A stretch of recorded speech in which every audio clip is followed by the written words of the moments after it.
आपका हिंदी मानस विद नेहा में बहुत बहुत स्वागत है। मित्रों, आज मैं 2012 दिसंबर के तीसरे प्रश्न पत्र का दूसरा भाग लेकर प्रस्तुत हूँ। और पहले प्रश्न पत्र में मैंने 38 प्रश्न सॉल्व कराए थे। तो चलिए शुरू करते हैं हम आज का 39वां प्रश्न। प्रश्न है, व्योमकेश दरवेश किस विधा की रचना है? ए आत्मकथा, बी संस्मरण, सी जीवनी या फिर डी डायरी। तो इसका सही जवाब हो जाएगा ऑप्शन नंबर सी। प्रश्न संख्या 40 है, सुचरिता का संबंध किस उपन्यास से है? ए शेखर एक जीवनी, बी बाण भट्ट की आत्मकथा, सी पहला गिरमिटिया या फिर डी राग दरबारी। तो इसका सही जवाब हो जाएगा ऑप्शन नंबर बी। अगला प्रश्न देखते हैं, रचनाकाल की दृष्टि से निम्नलिखित रचनाओं का सही अनुक्रम बताइए। इसमें रचनाएं हैं कृष्णायन, कीर्ति पताका, रामचरितमानस और रामचंद्रिका। तो इसका सही जवाब हो जाएगा ऑप्शन नंबर बी। पहले कीर्ति पताका आएगी जो कि विद्यापति की रचना है आदिकाल की। उसके बाद रामचरितमानस जो कि भक्ति काल की है, रामचंद्रिका जो कि केशवदास की है रीतिकाल से, और उसके बाद है कृष्णायन। अगला प्रश्न देखते हैं, रचनाकाल के आधार पर निम्नलिखित कृतियों का सही अनुक्रम है। इनमें 4 रचनाएं हैं, साकेत, कामायनी, कुरुक्षेत्र और अंधा युग। तो इसका सही जवाब हो जाएगा ऑप्शन नंबर ए।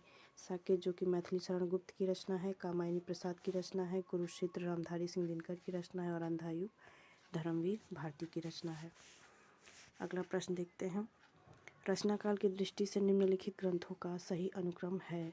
अनुराग बांसुरी, मृगावती, ज्ञानदीप, इंद्रावती। ये 4 रचनाएं दी गई हैं और हमें इनका सही अनुक्रम बताना है।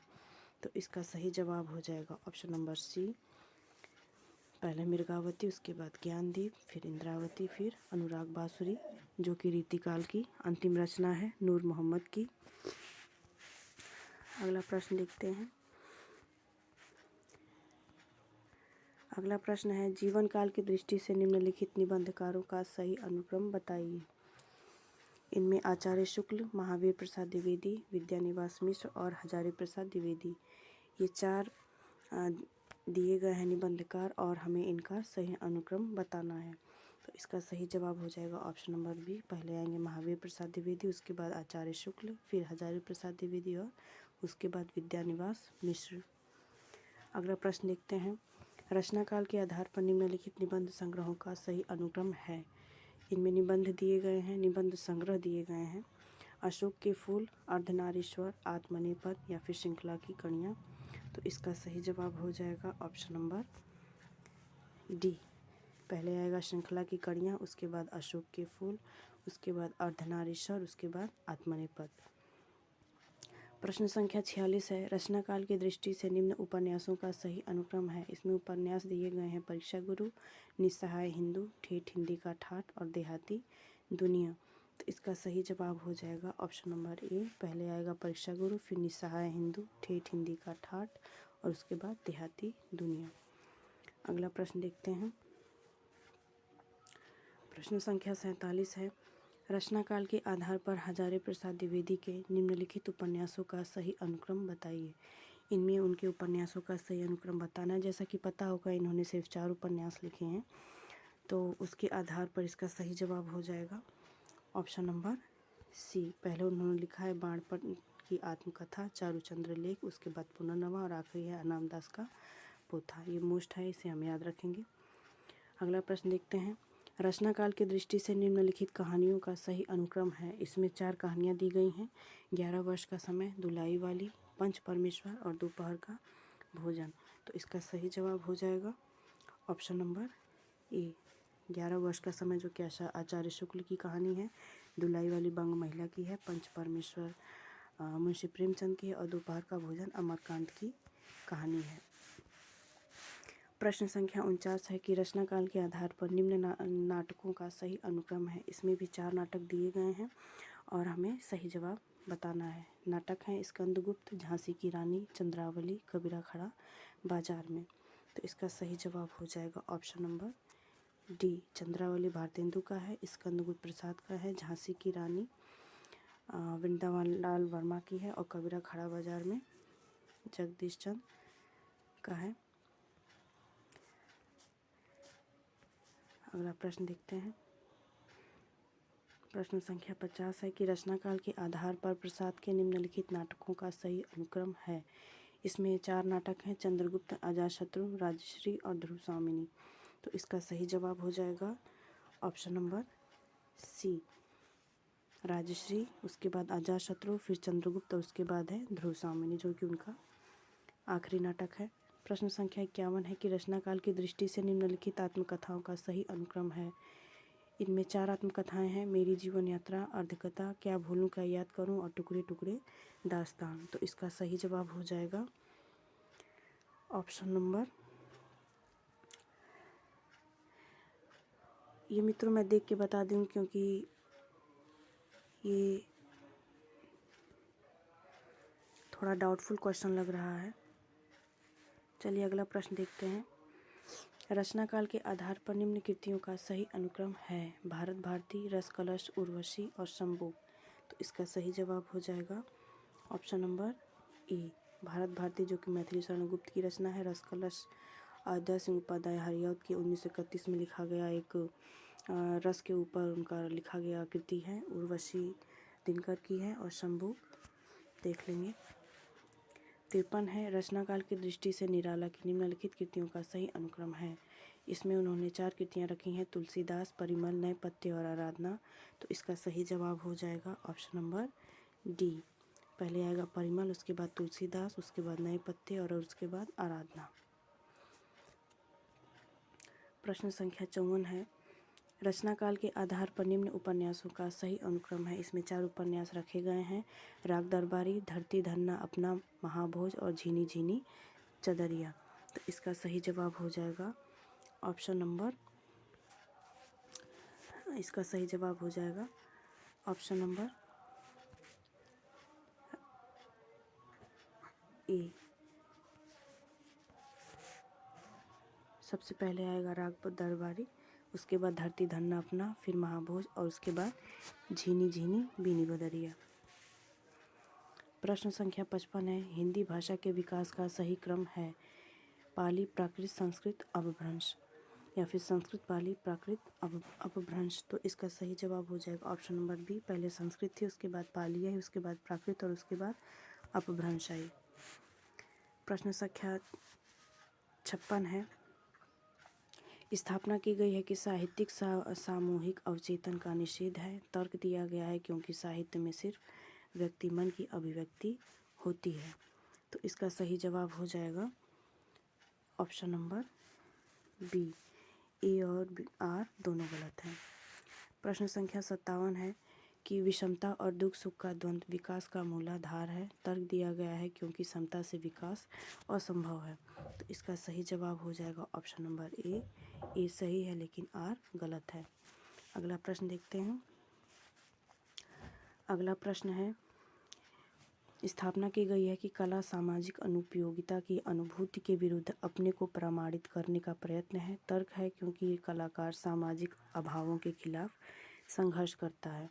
तो इसका सही जवाब है ऑप्शन नंबर डी, ए और आर दोनों सही हैं। अगला प्रश्न देखते हैं। स्थापना है सौंदर्य बाहर की कोई वस्तु नहीं, मन के भीतर की वस्तु है। तर्क है क्योंकि कारण ये है कि सौंदर्य की सत्ता मन के बाहर नहीं होती। तो 59 का सही जवाब हो जाएगा ऑप्शन नंबर सी, ए सही है लेकिन आर गलत है। अगला प्रश्न देखते हैं। स्थापना है कि नारीवाद का एक उद्देश्य पुरुष सत्ता का निषेध है क्योंकि नारीवाद का एकमात्र उद्देश्य यही है।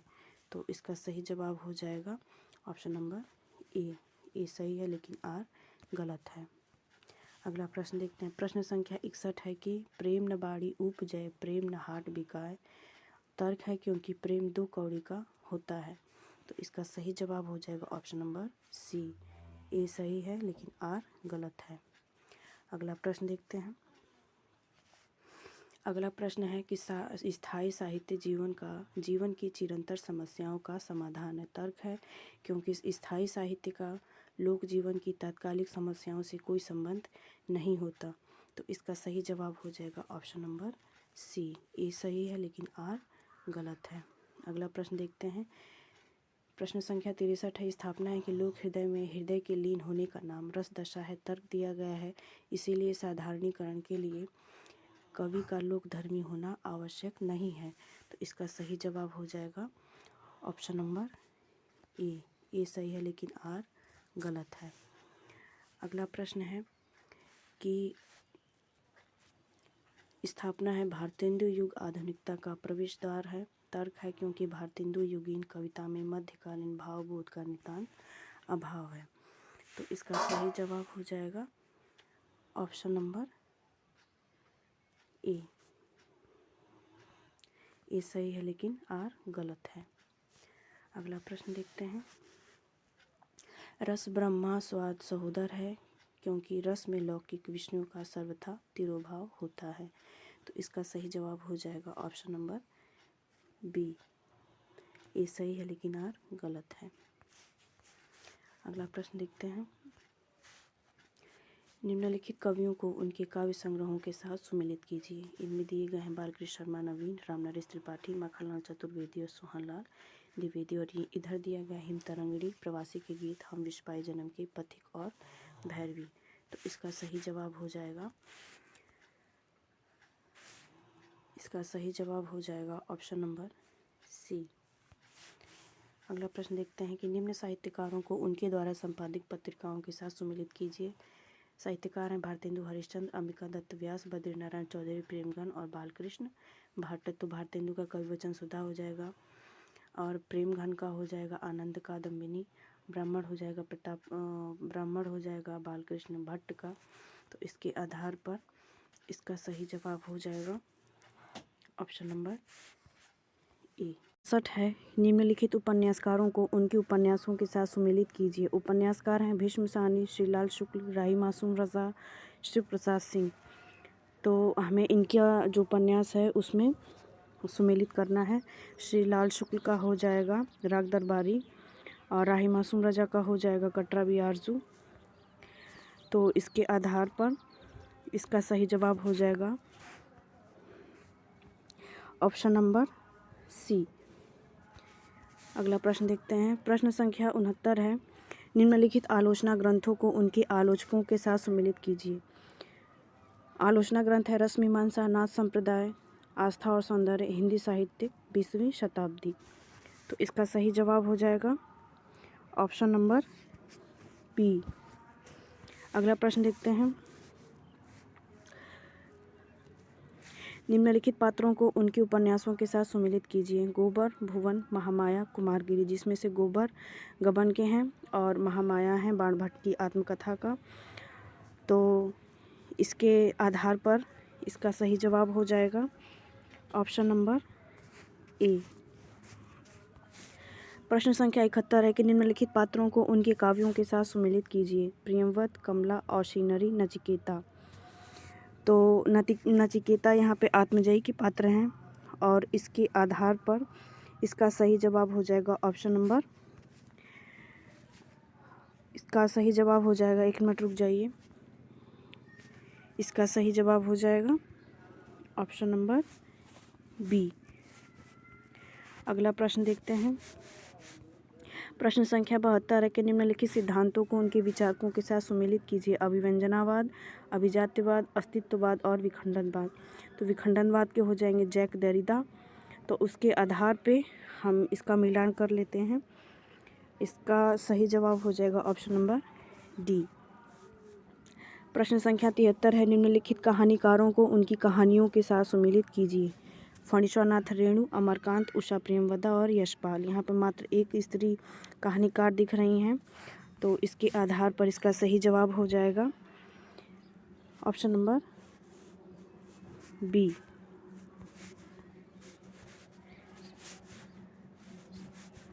अगला प्रश्न देखते हैं।